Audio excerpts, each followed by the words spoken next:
এফডিসিকে ডেভেলপের দায়িত্ব শুধু আমার একার না, এটা সার্বিকভাবে এটা সরকারের দায়িত্ব। আমি আগেই পরিকল্পনা করে বললাম আমি এটা করব, ওটা করব, সেটা করব, কিন্তু ভোটে পাশ করার পরে আমি সেগুলো করতে পারলাম না, তো সেটা আমি বিশ্বাস করি না। আমি এবার প্রথমবারের মতো চলচ্চিত্র শিল্পী সমিতি নির্বাচনে কার্যকরী পরিষদ সদস্য হিসেবে দাঁড়িয়েছি।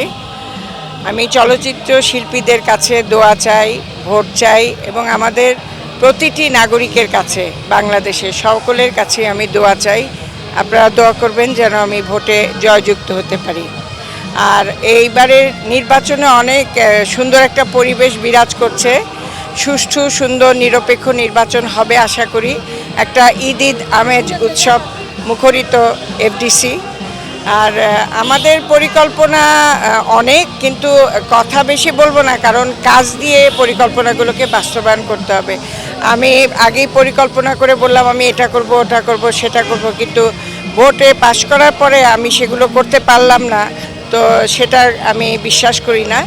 আমি বিশ্বাস করি যে আমাদের প্যানেল এবং আমি যদি জয়যুক্ত হই, অতএব তখন আমি আমাদের শিল্পীদের জন্য কল্যাণ, তাদের সুখে দুঃখে পাশে থাকতে চাই, তাদের সেবা করতে চাই, তাদের শিল্পী সমাজের উন্নয়নে যা কিছু দরকার সেই কাজগুলো করে যেতে চাই।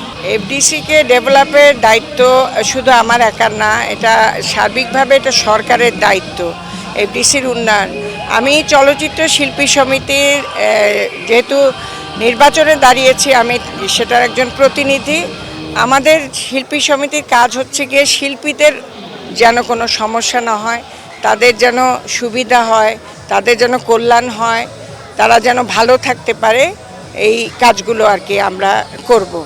আর সার্বিকভাবে চলচ্চিত্র উন্নয়ন কর্পোরেশনের দায়িত্ব সকলেরই নিতে হবে। পরিচালক সমিতি, প্রযোজক সমিতি, শিল্পী সমিতি, সরকার, সকলের সম্মিলিত প্রচেষ্টায় এটা উন্নয়ন সম্ভব।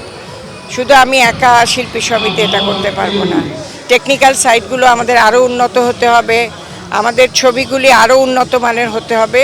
এই সব মিলিয়েই আর কি সবাইকে দায়িত্ব নিতে হবে। আমার মনে হয় এখন মানুষ কিছুটা হলমুখী হয়েছে। ইদানিং দেখা যাচ্ছে কিছু ভালো ছবি নির্মিত হচ্ছে আর কি। তো এই কারণে আস্তে আস্তে আমরা যদি এরকম ভালো ছবি নির্মাণে এগিয়ে আসি, তাহলে অবশ্যই দর্শক হলমুখী হবে।